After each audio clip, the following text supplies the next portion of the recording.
This is Tim here from Your 6 Tech. Today in this video I'm going to show you how to switch between 2.4 GHz and 5G on your Android phone.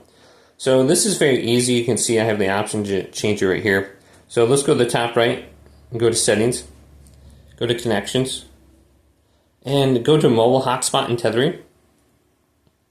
And you can switch between really easy with your mobile hotspot. So if we go here, we can go on down to Band.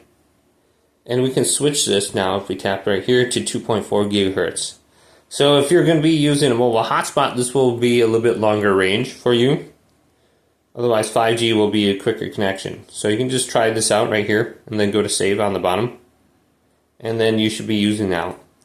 Now if you are connected to Wi-Fi, so let me connect to the Wi-Fi and turn this on. A lot of times you can tell if you're connected to 2.5 or 5G right here, if it says it at the back end of the text right here.